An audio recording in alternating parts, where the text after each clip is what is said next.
Yeah, low-hanging fruit. That's an English expression. Do people know what that means, low-hanging fruit? Low-hanging fruit? When you go to pick apples from the tree, the first ones you pick are the ones that are hanging low. Yeah. The use of CO2 in enhanced oil recovery, I mean, we do that already. It's an industrial process. Here you see CO2 being pushed into one particular cavity and oil being withdrawn. Using deep saline water reservoirs, sometimes offshore. One of the best demonstrations of carbon capture is done offshore, Norway. I'll say more about that in a minute. You can also go into coal seams that are unminable. That is, we're not going to dig that deep to dig out the coal, so we'll pump CO2 in there already. You can use CO2 to enhance methane recovery and various other schemes. So these are the strategies by which you would put CO2 underground. So what about the capacity? So several of you asked me at the break, really, is there that much space underground for this? So here's estimates, a low and high-end estimate in terms of gigatons of CO2 that can be stored. In oil and gas fields, in unminable coal seams, and in these deep saline formations, which Professor Reimer likes so much. So in terms of the storage capacity, minimally, you see you have well over 1,500 gigatons of CO2 capacity. The higher estimates go much higher. The number of deep saline formations that exist in the Earth is unknown. But it's estimated that there could be a lot. So this number, which is 10 to the third, could be 10 to the sixth. So right now, the human annual production of CO2 is 31 gigatons per year. So you compare that number to these numbers, and the answer is, even with the lowest estimates of storage capacity, we have the capacity to store CO2 for a very, very long time. So where are we going to do that? Our friends, the geologists, can map the Earth, and they can tell me that in these kinds of basins, we are likely to find the kinds of rocks that hold brine aquifers, the ones that I find so attractive. And you can see that there are many places around the world in which this can be accomplished. In the United States alone, it turns out we have one of the richest environments for putting CO2 underground, which is a good thing because we generate the most of it. And here you have these maps here. The dark blue shows regions that are untapped as of yet, and the red areas are currently being tapped for either enhanced oil recovery or sequestration, which I'll say in a few minutes. So where? Much of the Earth, particularly the United States, where we produce the most CO2. So what does that mean? It means there are already projects in play. People have not been sitting on their hind legs. There's a whole host of projects, and I'm going to mention a few in particular, but I want you to note Weyburn, Insula, and Sleipner in particular. The volumes are small, on the order of a megaton per year, but nevertheless they demonstrate the physical principles, and you recognize that most of the current ones are all aimed at enhanced oil recovery. As I said, enhanced oil recovery is this awkward partner for carbon capture because they're actually used to generate more CO2 to get oil out. But the geology and geophysics of doing enhanced oil recovery really goes hand in hand with CO2 sequestration. In fact, it's very interesting to go to these international conferences on carbon capture, and a third of the audience will be people who are doing enhanced oil recovery. And the environmentalists, like Reimer, is sitting there with the people from Exxon, and it's a really exciting tension. So there's already megatons per year being stored in these projects. Let's take a look at a couple of them and see what they're doing. So here, this project in Weyburn, there's CO2 being captured from a coal gasification facility in North Dakota. That's sort of in the north part of the United States in the center of the country. And then there's a 300-mile pipeline which goes across a border into the country Canada, where at this Weyburn facility, they put CO2 underground to get more oil out. So it's really the first project in which anthropogenic CO2, that is CO2 produced by humans, is being used for enhanced oil recovery. And it represents a demonstration that this sort of thing can be done, and it can be done across borders. The Insula project is in Algeria, and this is a particularly interesting project because you have natural gas wells in which the natural gas is on top of a brine aquifer. that natural gas is being sucked out, but the natural gas has a significant amount of CO2 into it. And remember, we talked about sweetening at the very beginning of the absorption section.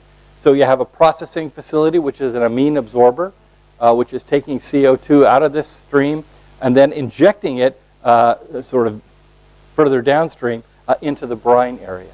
And the Insula project represented really a first demonstration that carbon injection could happen downstream from a gas production well.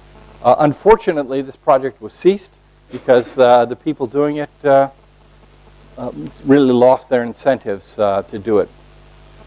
The Sleipner project is the most important for us to know about. It's in the North Sea, so there's a facility offshore the coast of Norway. That facility is pulling methane and out of the ground, and oil and methane out of the ground. There's a facility which processes it, amine absorption, and the CO2 is re-injected into a brine formation that's well above it.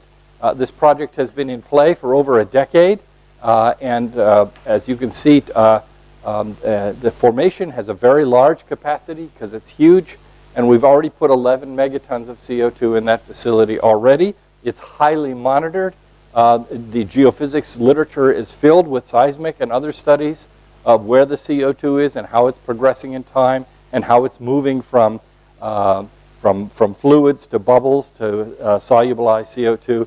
It's really a very exciting project off the coast of Norway. And it represents the prototype of what we could be doing worldwide. But, and I have a few slides, now that we have to be honest with each other, we're all good friends. So let's be honest with each other. What's the problem? Why isn't this progressing further? It's because carbon capture, particularly carbon gas storage, CGS, has received a number of very negative publicity in the media. So one particular facility for capturing carbon from a coal-fired power plant in Canada was shut down. It has huge technical problems. The media is filled with all kinds of issues. They've had unexpected costs. Notice the 30% energy penalty. That's because they're using the amine absorption process. So this is unfortunately makes for a bad press. And then here's another article from the Wall Street Journal about Shell's project, also in Canada, in which the falling oil prices around the world have contributed negatively to the economics of carbon capture and sequestration, which is to say, if our communities don't put a price on carbon dioxide emitted into the atmosphere, then all the cost associated with putting it underground falls upon the owner of the plant. And that translates into higher prices. And in another part of the world, those prices will be lower because they don't capture carbon dioxide. And so you see this economic problem. In the second edition of the textbook, which I'm working on now, we have a whole section on the economics of carbon capture and sequestration. And the economics is, to be honest with you, completely untenable until we put a price on carbon. Only at that point will the forces of capitalism come to our service and make this happen. So a lot of politics associated with this. This was just last year. Also the amine solvent process. There's another project, a Kemper project in the United States, which hasn't come online. It's been delayed and delayed. Many articles have been written in the newspaper about these delays. Also in amine process, they're having a tremendous amount of difficulties making that happen. And even though in the United States this particular technology has a lot of political backing. Perhaps most damaging was this article in Scientific American, which is a very popular journal read around the world, English journal that's read by scientists and non-scientists alike. The cover story was about the carbon capture so-called fallacy, in which the authors one by one looked at these big mega projects and showed that they were technically and economically not feasible. It was a huge blow to all of us who work in this area. So what does it really mean? So let's take a look at this economic side of it, because we have to be honest with each other about the kinds of commitments it takes in order for carbon capture and sequestration to work. So here's a timing diagram, time going this way, and the cost of carbon capture in this way. And you see at the very beginning, the carbon capture costs are very high. And that's because we're still learning how to do these things.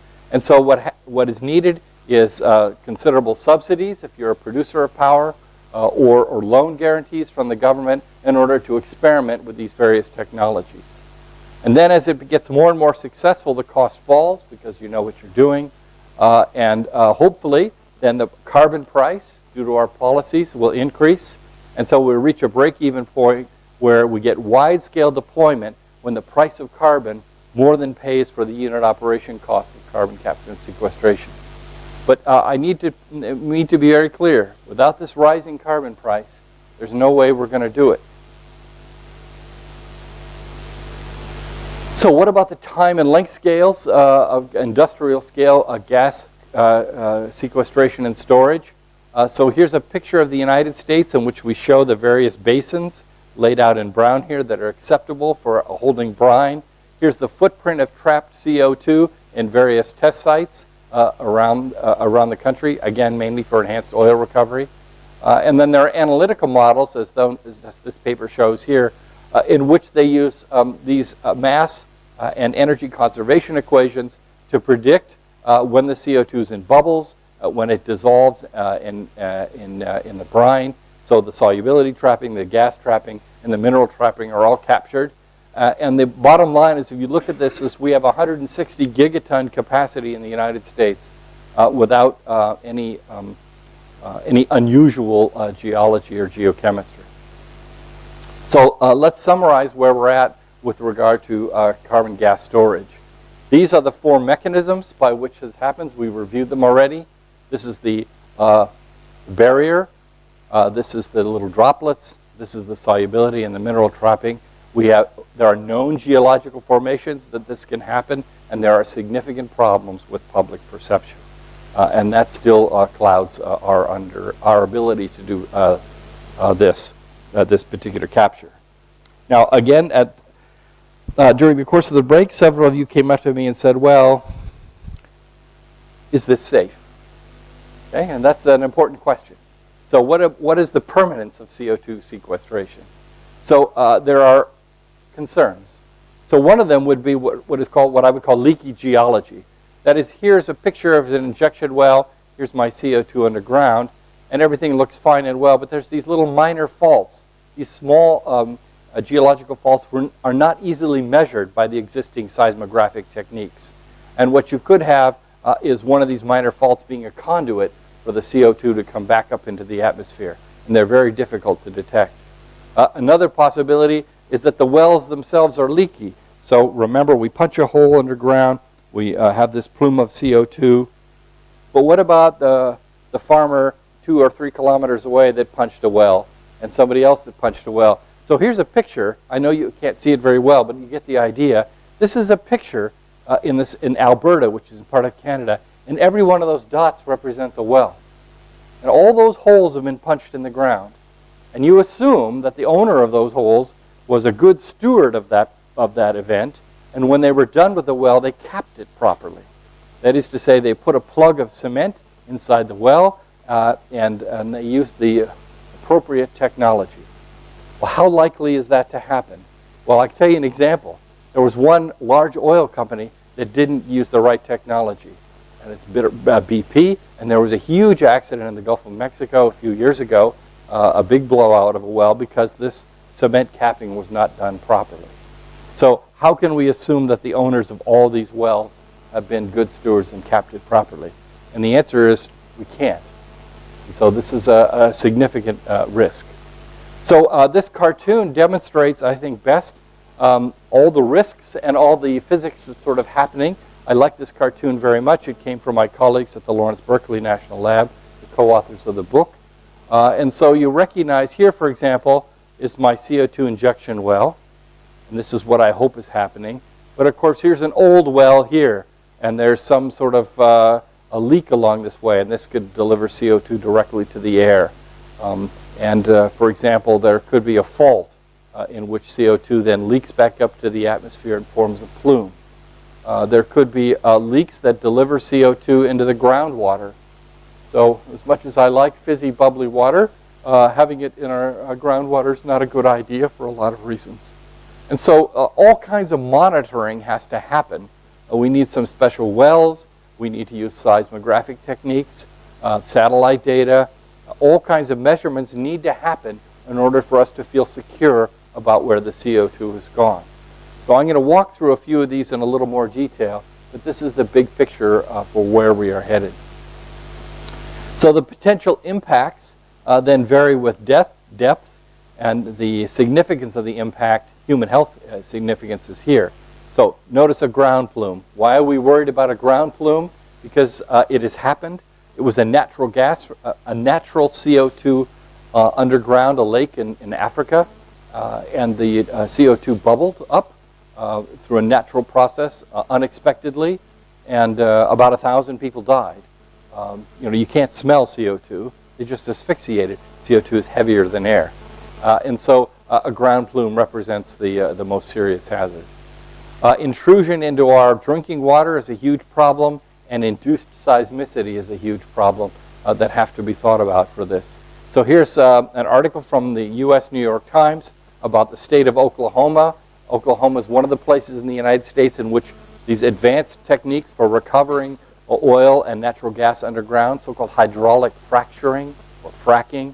You inject sand and water at high pressure. It cracks the rock, and then the cracks in those rocks allow the natural gas to escape. And this can be propagated because we can also drill horizontally now as well as vertically.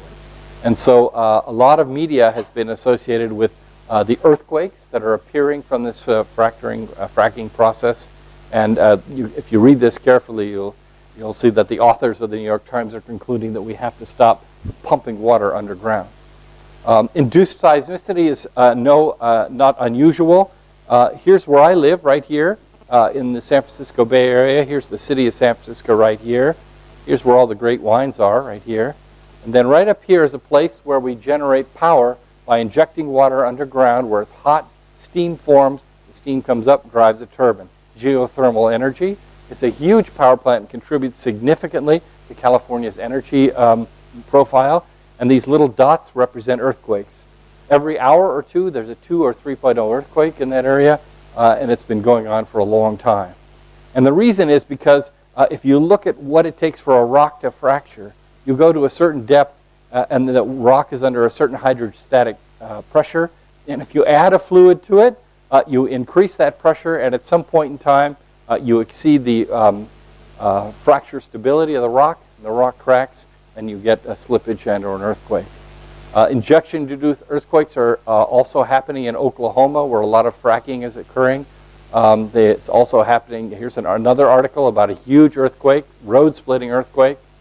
In Switzerland, in the city of Basel, they were using a great plan for geothermal generation. Cold water underground, hits the hot rock, steam comes up, drives a generator, great idea. Magnitude 3.4 earthquake in the city of Basel, shut it down. So induced seismicity is a real problem to think about. The other, of course, is groundwater quality. So here's our injection well here, and a small fault that was undetected leaked some of that CO2, or maybe it was a well into the drinking water, and then you have acidified water, and that leads to decomposition of metals and all sorts of things, and the groundwater becomes undrinkable. The near-surface environment, as I mentioned before, is particularly upsetting. I called it earthly CO2 flatulence, but this lake in Africa is a demonstration of what can happen.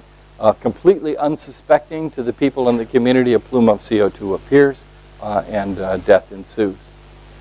The good news, though, is that we understand a great deal about the physics of dispersion of heavy gases. So let's imagine CO2 is in air in a box, and we take the lids away from the box and ask what happens, and the gas will diffuse by passive diffusion, and the dense gas flows out amongst the edges, and that creates circulation, which winds up diluting the gas.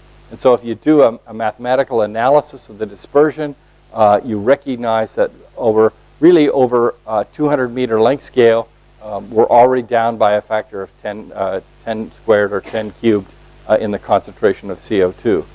So, that doesn't do any good if you're at ground zero, but it does suggest that the dispersion of CO2 can happen effectively. The lake in Africa was problematic because the lake was at the bottom of a canyon. and the village was around the lake, and so that's the reason the CO2 was trapped. So what does that mean? It means we have to monitor. And so now, in addition to the cost of pumping the CO2 underground, we now have to deploy instrumentation to make sure that these environmental risks don't happen. So we have to document and confirm that the storage is happening. That's almost certainly seismography and those kind of mechanisms. We have to have mathematical models to match the data so that we can understand and predict what's happening. We have to anticipate that leakage will happen, and therefore we have to figure out how to measure it. And the way to measure it is on the surface and on the subsurface. So here's a slide that shows a few of the things that we would like to deploy. So here's your injection well, and this is what you think is happening.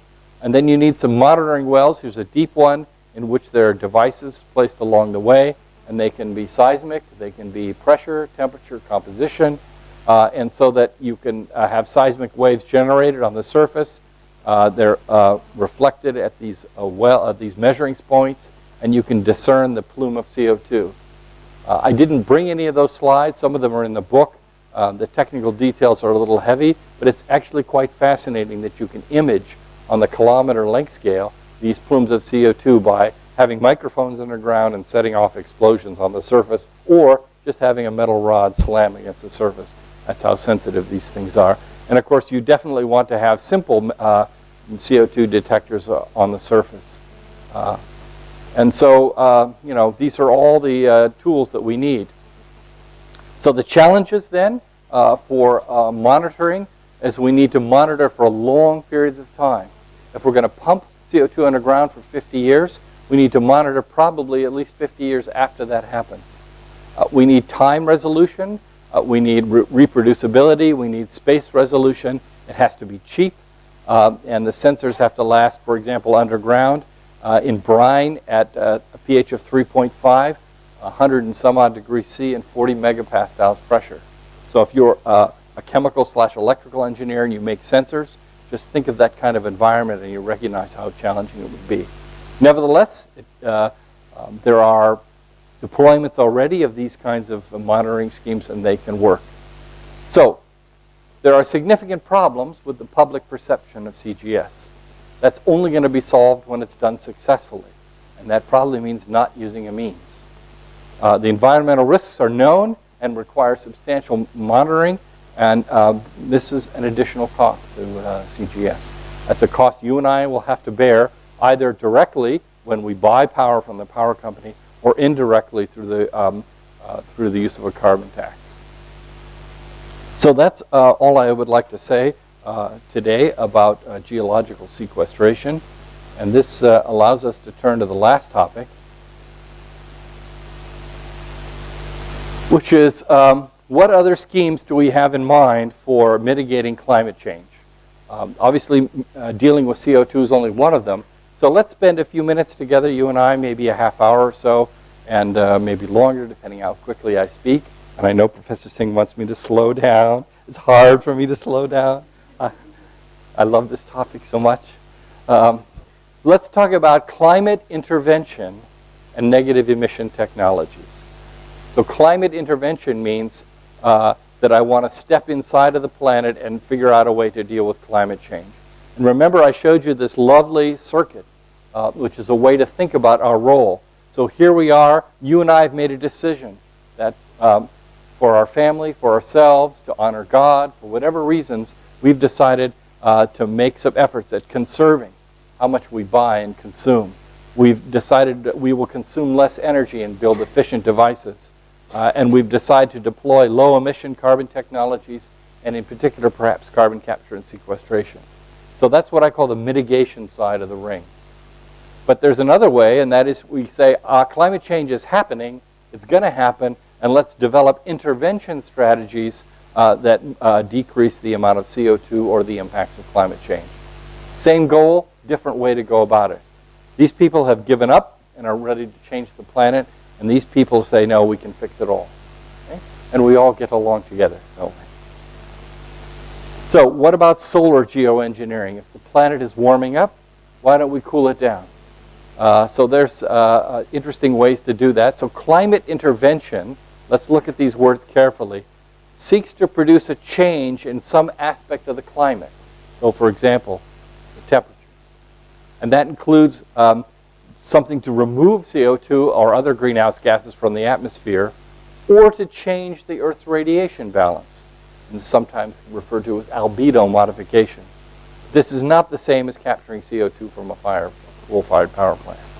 So it's this part of it that we want to spend the next minutes talking about, which is these intervention strategies.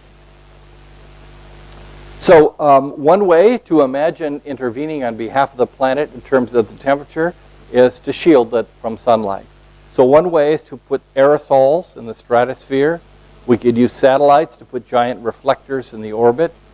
We can inject chemicals to affect the ozone balance. We could seed clouds to make more clouds appear and thus reflect more. These are all strategies that have been discussed, in some cases in great detail.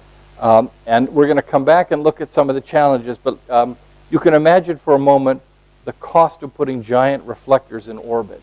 And what is that going to take? And I'll show you in a minute a calculation for how much sunlight would have to reflect. How about aerosols in the stratosphere? There are a lot of our community that are interested in using aerosols as a mechanism for either capturing carbon from the air or as a mechanism for reflecting light. And the answer to that is if you sit down and calculate how much aerosol you need per cubic meter of air to accomplish your goal, and then ask, how do I get it up there? Well, I put it on a plane, put it on the plane, and it comes out the back of the plane. And then ask how much CO2 is associated with taking the plane up into the air and flying it around and dropping the CO2 off, dropping the aerosols off. And you recognize that you have to be very, very careful about this sustainability. We've come back to this word several times. Is this actually really sustainable? Do you heal the planet or you do more damage? And the answer is it's not obvious. You have to engineer and understand these aerosols very carefully before you can accomplish that. So solar radiation management works by reflecting visible and ultraviolet light before it gets to the Earth, increasing the albedo and thereby changing. And I already mentioned aerosols and reflectors and cloud seeding. So how does that work exactly? This is the picture I showed to you before about the radiation management of the planet Earth. Here's our incoming solar radiation. And it's 340 watts per square meter. And the reflected is about 100. So 240 is the net input. And some of it is absorbed by the atmosphere and the ground, of course. So 240 watts come in by the Earth's atmosphere. Radiative forcing due to anthropogenic CO2. We saw that exciting experiment in which that was actually measured. Turns out to be 4 watts per meter squared. So if I want to mitigate the heating from that, then I need to reflect this much back, or 1.7% of the incoming radiation. So it turns out that's a big number. To modify, to put a sunscreen out in space that gets the 1.5% of the sunlight is no easy feat. And that's also a lot of aerosol, unless it's really carefully crafted. So that's a significant problem with geoengineering. Let's talk about CO2 removal. So this is this strategy that I alluded to earlier on, which is the cost for removing CO2 from the air is really high energetically. But at some point in time, it might be worth paying. And can we think of the various strategies in which we would take CO2 out of the air? And there are 4. And we should consider them in some detail. How do we remove CO2 from the atmosphere? So this is this climate intervention scheme in which we have carbon dioxide removal methods. The goal being to reduce the level of CO2 so that radiative forcing is mitigated. So here's our schemes.